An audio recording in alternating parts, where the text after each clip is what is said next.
Ilman, datang juga kamu. Iya, sorry ya, telat. Udah aku siapin nih bahan-bahan bikin layangan. Mana? Nih. Ini kamu potong ya, jadi 4 bagian nih. Yang 2 42 cm, yang 2 lagi menjadi 48 cm. Oke.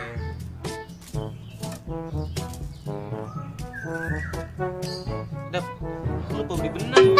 Lah kok bisa lupa? Ya udah sono beli dah. Beli. Tapi kira-kira berapa sentimeter yang diperluin Udah ya? beli aja sono. Banyak pasti.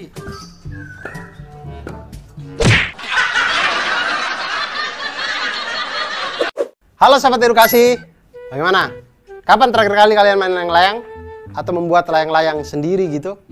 Ternyata kita kalau membuat layang-layang itu seperti lagunya dulu kan, apa? Ku ambil bulu sebatang, ku timbang dengan benar dan segala macam. Nah itu ternyata ada konsep-konsep matematika yang diterapkan di situ karena titik pertemuan di garis yang di tengah, kemudian benang yang kita ambil dari sisi luarnya, bambu yang kita jadikan layang-layang itu, semuanya itu ternyata membentuk segitiga yang mana siku-siku dan benang-benangnya itu membentuk sisi miring dari segitiga yang di situ mencerminkan tentang rumus Pitagoras.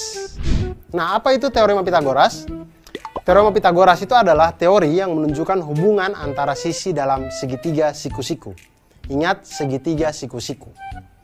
Jadi bunyi teorema Pitagoras itu adalah pada segitiga siku-siku berlaku kuadrat sisi terpanjang adalah sama dengan jumlah kuadrat sisi penyikunya. Atau kuadrat sisi miring itu sama dengan jumlah dari kuadrat sisi siku-sikunya. Nah, seperti terlihat pada gambar, sisi miringnya itu C, lalu sisi siku-sikunya itu ada A dan B. Maka sesuai dengan rumus Pitagoras didapatkan bahwa C kuadrat sama dengan A kuadrat ditambah dengan B kuadrat. Atau C sama dengan akar dari A kuadrat ditambah dengan B kuadrat. Hal yang sama bisa kita lakukan dengan yang lain, jadinya dengan hubungan itu kita bisa lihat bahwa A kuadrat sama dengan C kuadrat dikurangi dengan B kuadrat, atau A sama dengan akar dari C kuadrat dikurangi dengan B kuadrat. Hubungan ini juga kita bisa gunakan untuk mencari sisi B, di mana B kuadrat sama dengan C kuadrat dikurangi dengan A kuadrat, atau B sama dengan akar dari C kuadrat dikurang dengan A kuadrat. Nah, dengan menggunakan teorema Pitagoras, kita dapat menentukan panjang sebuah sisi pada segitiga siku-siku jika panjang dua sisi yang lainnya diketahui, atau kita bisa menentukan panjang sisi yang lain ketika dua panjang sisi yang lainnya diketahui. Nah, sekarang kita lihat ke masalah dari teman-teman kita tadi. Mereka ingin membuat layang-layang. Layang-layang itu ada dua rusuk paling tidak yang kita buat untuk bambunya itu kan. Bambu panjang begini kita ikat di sini di tengahnya. Sekarang benang-benangnya ini yang mengelilinginya ini ditanya, kalau bambu yang panjangnya 48 cm menjadi dua bagian sama panjang, sedangkan bambu berukuran 42 cm terbagi menjadi 10 cm dan 32 cm.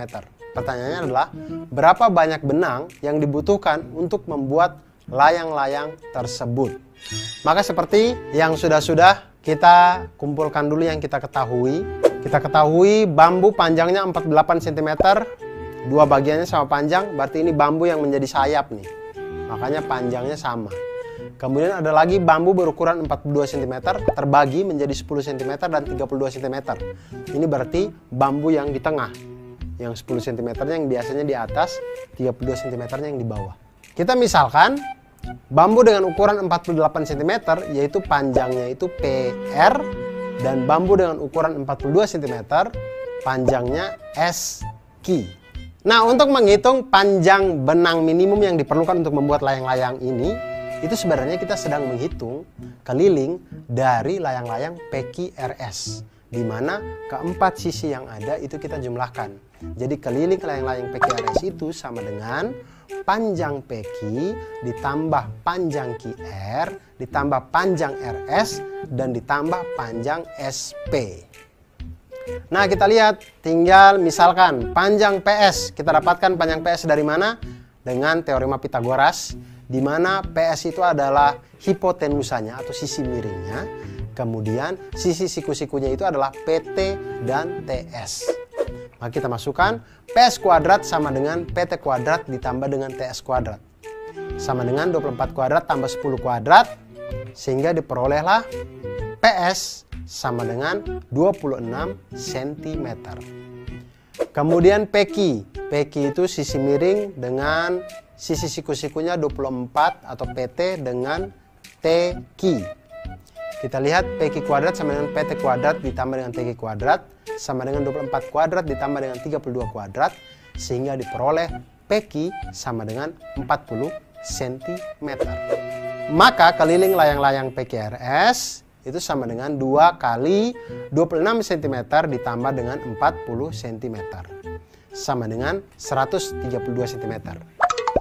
Jadi banyaknya atau panjang minimum benang yang kita butuhkan untuk membuat layang-layang PQRS adalah 132 cm. Nah sahabat edukasi, itu tadi pengawalan tentang Pitagoras. Ternyata dari Pitagoras kita bisa menghitung atau kita bisa mengetahui hubungan antar sisi-sisi di dalam sebuah segitiga siku-siku. Dari Pitagoras juga kita akan belajar tentang banyak hal. Dan dengan ilmu matematika kita menjadi insan yang lebih baik dan insan yang mantul. Manfaat betul.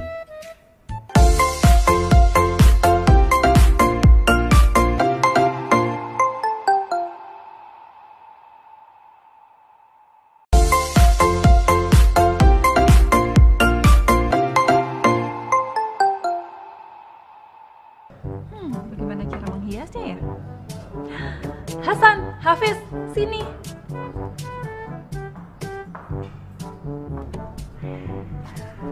Kenapa Tante? Iya Tante, mau ngasih THR. Ah kamu, itu nanti. Sekarang kalian bantu Tante menghias 2 kotak ini dengan pita merah ya. Tante mau dipitain juga nggak? Nah, nanti Tante tambah cantik dong. Ah Tante bisa aja. Menghiasnya di bagian diagonalnya ya, seperti ini, yang rapi, biar cantik seperti Tante. Ah Tante bisa aja. Nah, sekarang kalian kerjakan dulu ya. Tante tinggal dulu. Hasan, kok ini disuruh dibikin diagonal ya? Kenapa nggak dililit aja? Kan lebih gampang. Ya sih, tapi suka-suka Tante apa? Ayo kerjain lah. Yaudah.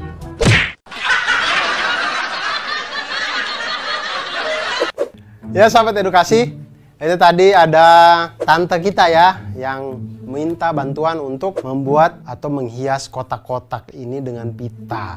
Nah masalahnya adalah menghias kotak dengan cara menempelkan pita sepanjang diagonal sisi. Artinya semua diagonal sisinya itu harus ditempel pita. Sedangkan satu sisi itu kan mempunyai 2 diagonal. Dua-duanya ini harus ditempeli pita semuanya. Lebih jelasnya perhatikan sketsa berikut. Nah, jika kita ambil bagian atas kado, maka akan tampak seperti ini.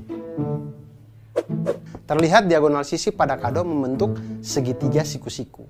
Nah, sedangkan kita tahu bahwa tadi pada segitiga siku-siku itu berlaku hukum Pitagoras atau berlaku rumus Pitagoras, yaitu kuadrat sisi terpanjang adalah sama dengan jumlah kuadrat sisi penyikunya. Seperti segitiga dengan hipotenusa atau sisi miringnya C dengan sisi siku-sikunya A dan B, maka bisa dituliskan dengan C kuadrat sama dengan A kuadrat ditambah dengan B kuadrat.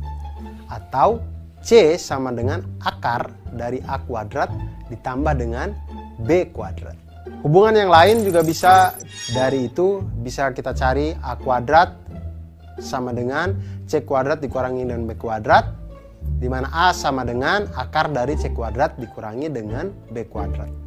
Dan kita juga bisa mencari sisi B-nya, B kuadrat sama dengan C kuadrat dikurangi dengan A kuadrat sama dengan, atau B sama dengan akar dari C kuadrat dikurangi dengan A kuadrat. Masalah yang ditimbulkan tadi adalah, yang harus kita selesaikan adalah berapa panjang pita yang dibutuhkan untuk menghias 2 buah kado secara diagonal. Nah, jika kado pertama itu berbentuk balok dengan ukuran panjang 16 cm, lebarnya 12 cm, dan tingginya 8 cm. Dan kado kedua itu berbentuk kubus dengan panjang sisi 20 cm. berapa banyak pita kado yang kita butuhkan. Nah, kita lihat kado yang pertama, balok. Balok itu memiliki 6 sisi yang terdiri dari 3 pasang sisi yang saling kongruen, yaitu sisi atas dengan sisi bawah, sisi alas dan sisi tutup itu sama-sama kongruen, sisi depan dan sisi belakang sama-sama kongruen, dan yang ketiga adalah sisi samping kiri dan sisi samping kanan itu juga saling kongruen. Sisi yang berhadapan itu saling kongruen. Jadi kita lihat di sini, kita bagi seperti pada gambar. Sisi panjang kali lebar itu adalah sisi alas dengan sisi tutup. Itu sama-sama kita kali 2. Kemudian sisi panjang kali tinggi itu adalah sisi depan, itu sama dengan sisi belakang. Kemudian sisi lebar kali tinggi itu adalah sisi samping, itu sama di kiri dan kanan. Masing-masing semuanya kita kali 2. Oke, lalu kita lihat diagonal pada masing-masing sisi balok. Setiap sisi balok mempunyai 2 diagonal, berarti kan? Nah, diagonal sisi yang pertama itu adalah diagonal sisi yang pertama didapatkan dari akar dari P kuadrat ditambah dengan L kuadrat. Sama dengan 16 kuadrat ditambah dengan 12 kuadrat sama dengan akar dari 400 sama dengan 20 cm. Ini untuk diagonal dari sisi yang pertama. Diagonal sisi yang kedua dapatkan dari akar dari P kuadrat ditambah dengan T kuadrat sama dengan akar dari 16 kuadrat ditambah dengan 8 kuadrat sama dengan akar dari 320 sama dengan akar dari 64 kali 5 sama dengan 8 akar 5 cm atau 17,8 cm. Kemudian diagonal sisi yang ketiga yaitu akar dari T kuadrat ditambah dengan L kuadrat sama dengan akar dari 8 kuadrat ditambah dengan 12 kuadrat sama dengan akar dari 208 sama dengan akar dari 16 kali 13 sama dengan 4 akar 13 cm atau 14,4 cm. Nah, kita lihat sahabat edukasi, banyaknya pita yang dibutuhkan untuk masing-masing sisi itu 2. Karena satu sisi ada satu diagonal sini, satu diagonal gini. Diagonal saling menyilang sehingga selalu ada 2 diagonal di setiap sisi. Nah, karena balok itu memiliki 3 pasang sisi yang kongruen, maka banyaknya pita secara keseluruhan adalah 2 kali 2 buah untuk diagonal yang pertama, 2 kali 2 buah untuk diagonal yang kedua, dan 2 kali 2 buah untuk diagonal yang ketiga. Jadinya totalnya semuanya 4 kali 3 sama dengan totalnya 4 kali 3 sama dengan 12 diagonal. Nah, kita lihat diagonal sisi yang pertama ada 20 cm, diagonal sisi yang kedua 17,8 cm, dan diagonal sisi yang ketiga ada 57,6 cm. Maka banyaknya pita yang dibutuhkan adalah 2 kali 2 buah untuk diagonal yang pertama, maka 4 kali 20 cm sama dengan 80 cm. Kemudian untuk diagonal yang kedua itu ada 2 kali 2 buah juga, jadi 4 kali 17,8 cm sama dengan 71,2 cm.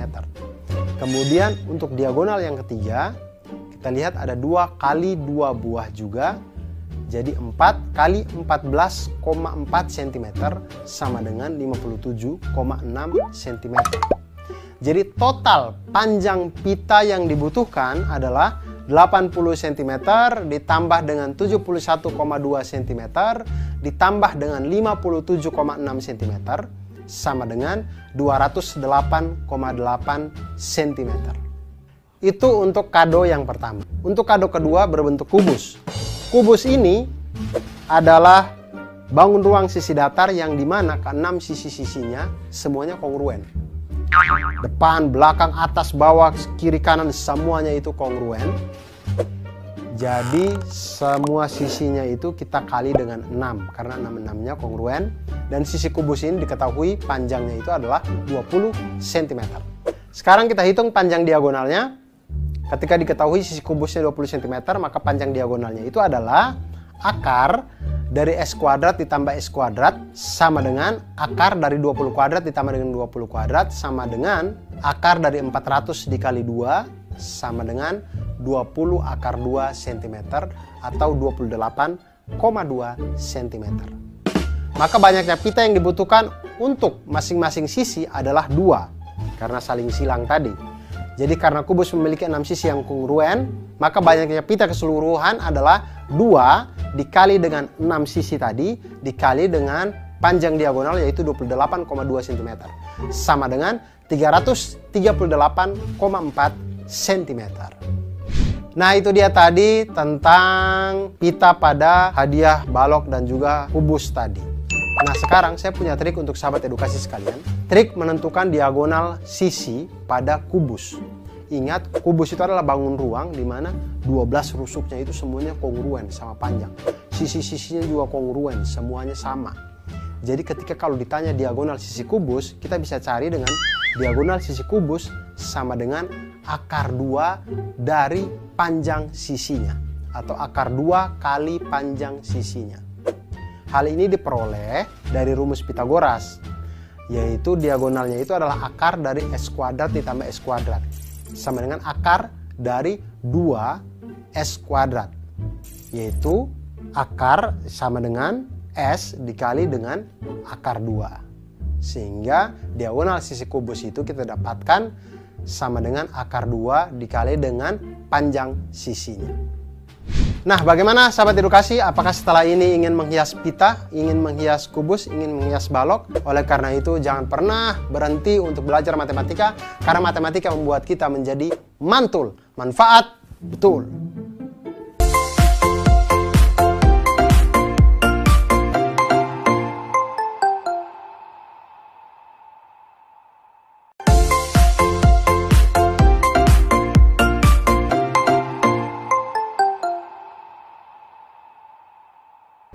Ya adek-adek kita berkumpul. Kandang ngumpul, Kak. Iya makanya suruh berkumpul.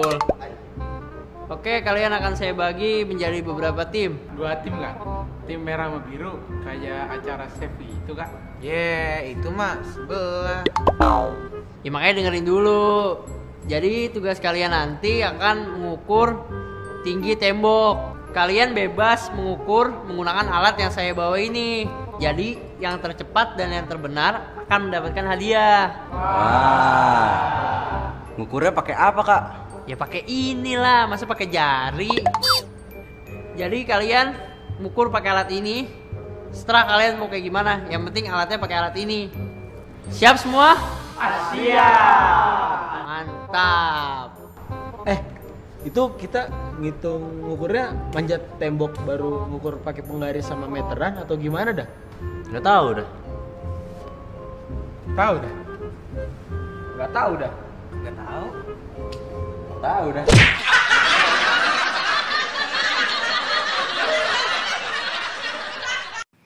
Halo sahabat edukasi, sekarang bagaimana ya kalau kita ingin menghitung tembok atau tiang atau sesuatu yang tinggi yang itu di luar jangkauan kita.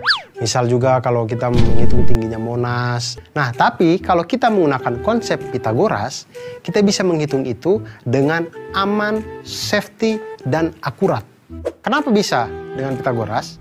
Karena Pitagoras itu dalam segitiga siku-siku berlaku kuadrat sisi miring itu sama dengan jumlah dari kuadrat sisi siku-sikunya. Nah, di sini kalau kita lihat ada segitiga dengan sisi miringnya C, kemudian sisi siku-sikunya itu A dan B, maka bisa dituliskan C kuadrat sama dengan A kuadrat ditambah dengan B kuadrat. Atau C sama dengan akar dari A kuadrat ditambah dengan B kuadrat. Nah, hal yang sama bisa kita lakukan pada sisi A. A kuadrat sama dengan C kuadrat dikurangi dengan B kuadrat. Atau A sama dengan akar dari C kuadrat dikurangi dengan B kuadrat. Hal yang sama juga bisa kita lakukan pada sisi B, di mana B kuadrat sama dengan C kuadrat dikurangi dengan A kuadrat. Atau B sama dengan akar dari C kuadrat dikurangi dengan A kuadrat. Nah, sekarang kita lihat, tadi sekelompok anak diberikan tugas oleh kakak pembinanya untuk mengukur tinggi yang sulit dijangkau, yaitu tinggi tembok. Nah, bagaimana caranya mereka menghitung tinggi tembok ini ketika temboknya mereka tidak bisa jangkau? Bagaimana cara untuk menghitungnya? Nah, salah satu cara sederhananya adalah dengan menyenderkan tangga dengan ujung atasnya itu pada tembok, sehingga tampak seperti sketsa berikut ini.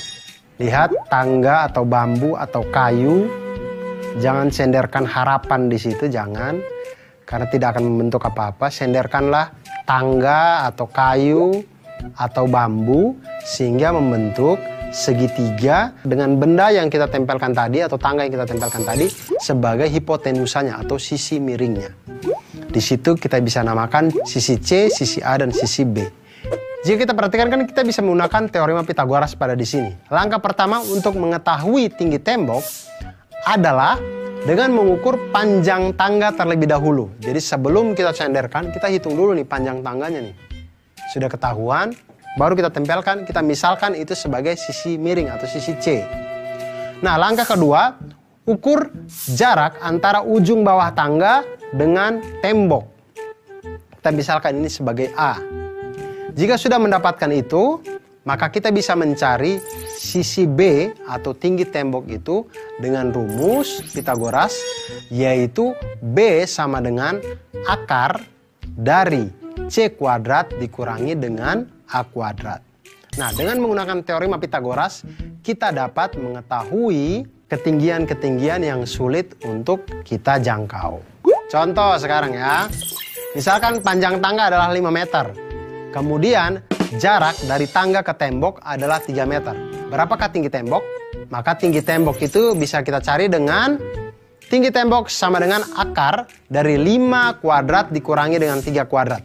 Sama dengan akar dari 16 sama dengan 4 meter. Atau tinggi tembok itu setinggi 4 meter. Nah, sahabat edukasi, selain Pitagoras ini kita untuk menghitung tembok, menghitung ketinggian-ketinggian yang tidak bisa kita jangkau, kita juga bisa menggunakan matematika untuk menghitung kemampuan kita untuk memahami kehidupan dunia ini dan membuat kita menjadi orang yang mantul, manfaat, betul.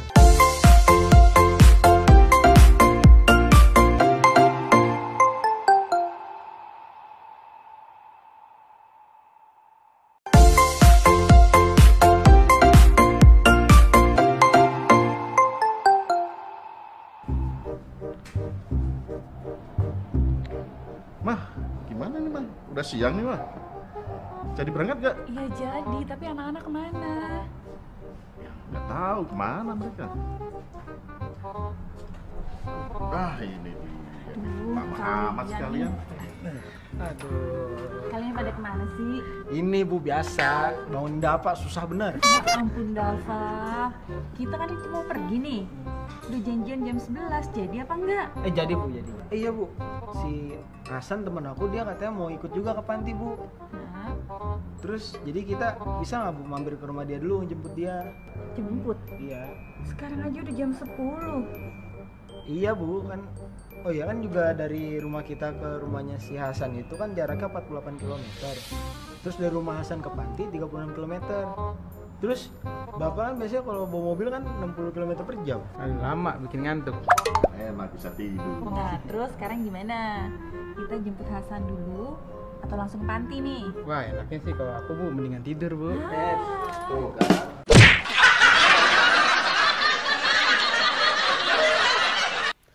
Halo sahabat edukasi, bagaimana menurut kalian? Semisal ayah yang tadi itu, kalau dia pergi ke rumahnya temannya dulu, apakah ayah bisa hadir di panti asuhan itu tepat waktu? Saya juga tidak tahu, oleh karena itu mari kita coba hitung ya.